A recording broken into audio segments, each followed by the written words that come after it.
Welcome to another episode of the Emote Guide. Today, we're going to be taking on the Guardian to Hard mode, once I find my doll, which is right here. We're going to be taking on the Wall of Flesh. So, the meta got killed last update, Shadow is no longer a crowd control enchant, and I can't get the painter to sell the copper painting. So, what do? We improvise.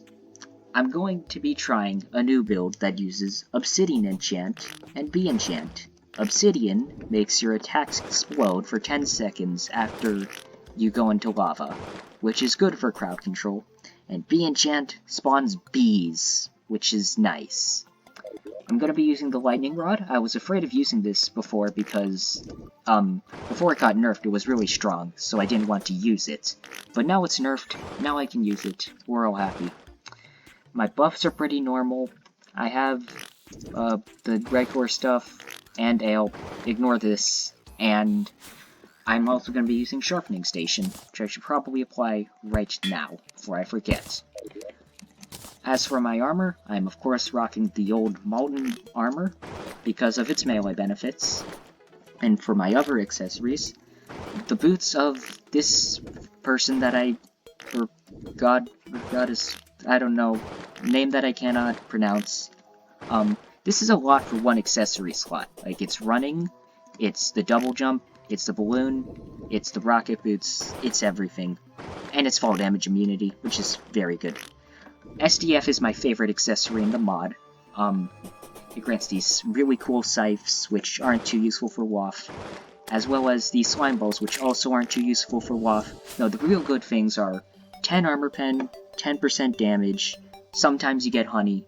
These Skeletron arms are very good for whacking away hungries, since those things get very annoying. And that's it, I think. Yeah, cool. Shield of Cthulhu, dash is of course important because it's a dash. And Bee Enchant, I already went over, right. Obsidian. Obsidian might have a scary looking recipe, as you can see right here. Since it requires both an Obsidian Rose and a Cascade. However, you should remember that banner recipes exist. So here's how you get this, and here's how you get this. If I were to give a tip for farming pre-hard mode before you can get Battle Cry, it would be do this.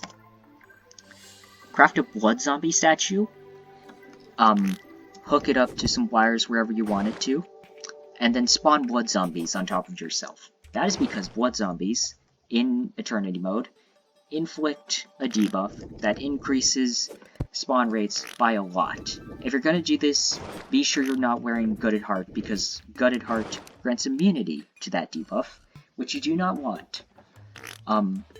So, I think that we are ready to go down and start facing him. Right? Yes.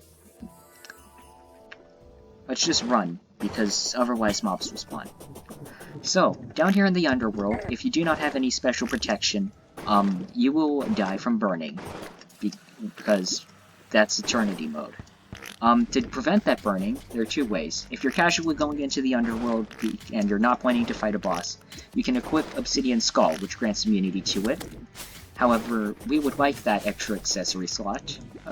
Really? Really, guys? You gonna give me this? So to gain that accessory slot, instead drink an Obsidian Skin Potion. I'm wearing the Obsidian Enchant, which means I do get immunity to it anyways, but if you don't have Obsidian Enchant, then drink Obsidian Skin Potion. It is the most efficient way. As for this arena, I did not spend 2 hours building this, or 2 days rather, or neither did I use T-Edit. I crafted what is known as, enemies are gonna swarm me now, a double Obsidian Insta-Bridge. This is crafted out of 2 Obsidian Insta-Bridges. You can see the recipe here, so just get 2 of these. And you can get 1 of these. I use 2 double Obsidian Insta-Bridges for this arena. Ooh, a Mimic. And what I did, essentially, was, if you place the Obsidian Insta-Bridge, say, right here, then this... I just walked into that. Then you will get the bridges right here where you placed it and up here, and it clears out blocks in between this area. I got two, and what I did with those two was, once I placed this first one down, I went up here and placed the second one on top of this one. So now I have 3 layers of this.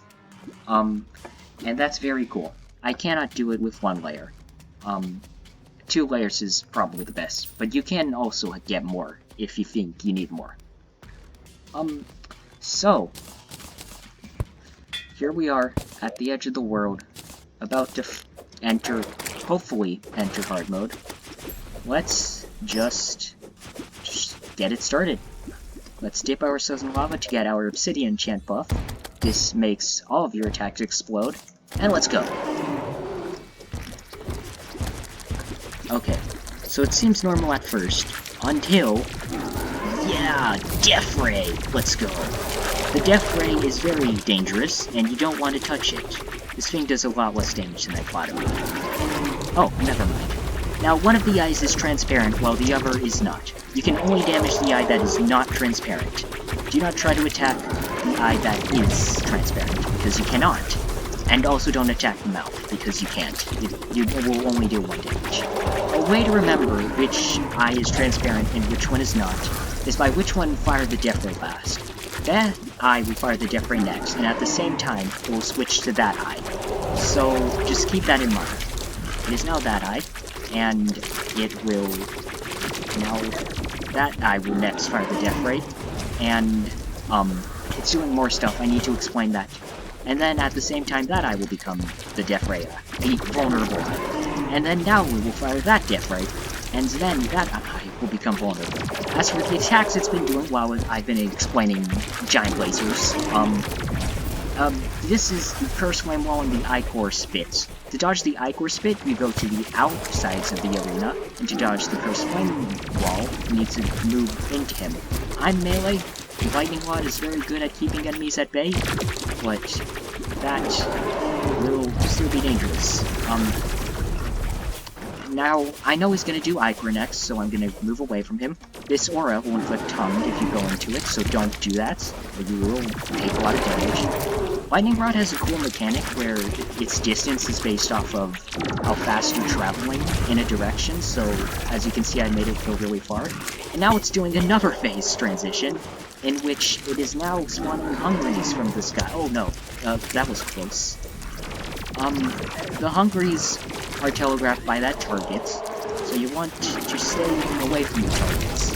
I believe that they're shot in, like, an X shape that's really tall and really thin, so to dodge it you have to, you can go to the sides of the targets, and you will not get hit by them.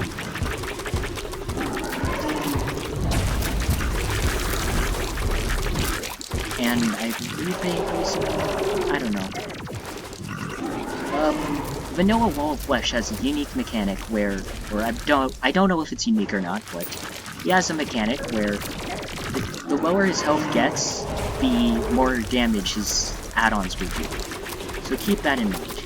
Now, for the last few bits of his health, in Eternity Mode, he's going to start going crazy with his attacks. Like, he's going to stop firing purple lasers, but instead always shoot those other attacks. So just keep that in mind. You want to burst him down for that. And the Hungries are going to go crazy as well. Where's the telegraph? Wait, oh, no, that was just the... he's going berserk mode.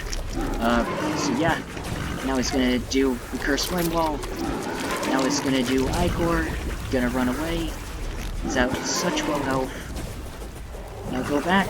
Oh no, Hungries. Come on, just please, thank you. Alright, neat. We are now in hard mode. Let's collect all of our stuff. Got it all. And let's get out of here. We got the weapon. Nice. So, to summarize that fight, it is very good, and I like it a lot. It's not Death Mode Wall of Flesh, and I'm happy of that, because I don't like Death Mode Wall of Flesh too much. It is getting a new attack next update, but, I don't know. Flesh Hand, yay! As for its other drops, This is the Pugin Eyeball. It is unfortunately a pretty lame accessory, but I think it's gonna get some more stuff soon. Crates. You get a lot of crates, and that happens too. Hopefully that doesn't disrupt me enough. Something useful that you can do is, if you farm BOC a bunch, you can get a bunch of these Crimson Crates, and as of 1.3, you can open all of them and get all of your ores and Souls of Night too. This is always how I get my hard mode ores. And it is just, you get so many of them. I don't even need to bother with breaking altars a lot. As for these shadow crates, those obsidian instant bridges also destroy shadow chests. However, you can craft these into shadow chest drops, so you do not need to worry about this. Discount card, alright. We can now reduce prices by 20%. I have plenty of dialogue. And from the treasure, I haven't even gotten to the treasure bag. Just put all this stuff away. Not the treasure bag. The normal stuff. I got car. I got sorcerer emblem. And demon heart. Let's go. Sorcerer emblem. Hooray. Actually works well with this. Yay! We did the thing. And we are now entering hard mode, where things will get real. At least for the next 3 bosses, because it's kind of a meme at this point in the Soulmod community that, like, hey, look, the mechs are so much more difficult than other bosses. But whatever, I know how to do the mechs, for the most part. So, with that being said, I'm going to go prep for the mechs, and you guys are gonna wait for that. But for now, my name is Batmux. This has been the Eternity Mode Guide. Thank you for watching, and enjoy your E-mode experience.